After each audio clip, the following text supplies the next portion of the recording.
Breaking tonight, President Trump is still weighing a wide variety of options, military options, to target Iran over its deadly crackdown on anti-government protesters. Fox News tonight can confirm military assets are moving toward the Middle East after a recent withdrawal of Navy firepower in the region.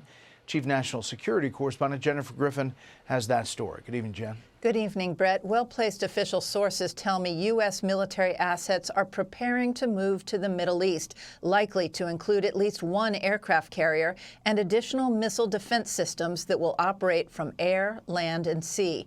Iranian state media posted tonight a message to President Trump. You hit, we hit. The U.S. military had presented strike options for President Trump to consider, but could not guarantee the regime would be overthrown.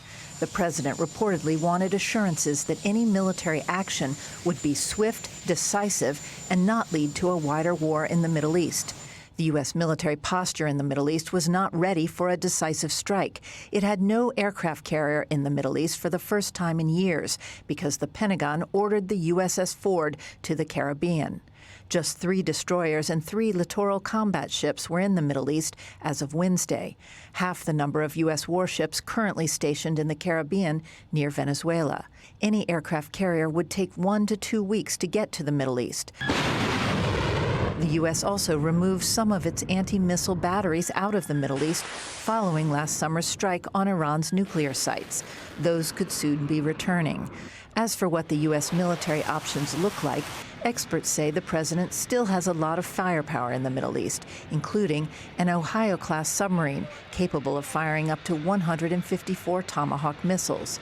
Regime targets could include missile production and storage sites, oil refineries key to their economy, or some of the leaders themselves.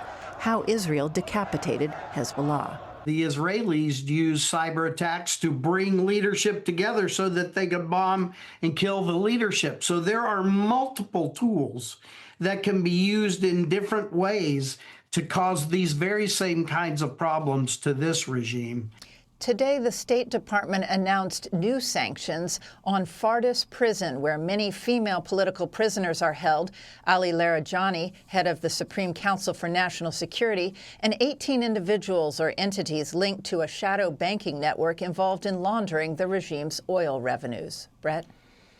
And Jen, another topic. What have you learned about this weapon purchased by DHS that may be linked to Havana syndrome? Well, Brett, a well-placed source confirms to Fox that at the end of the Biden administration, DHS bought on the open market a pulsed energy weapon that the Pentagon has been testing to see if it could have caused the traumatic brain injuries reported by hundreds of U.S. intelligence and State Department employees who've experienced acute, debilitating symptoms while serving overseas. The victims suspect a foreign adversary and feel there has been a U.S. government cover-up. And now House Republicans are launching an investigation into what DHS knows about this weapon. Brett? Okay, we'll follow that. Jen, thanks. Hey, Sean Hannity here. Hey, click here to subscribe to Fox News YouTube page and catch our hottest interviews and most compelling analysis. You will not get it anywhere else.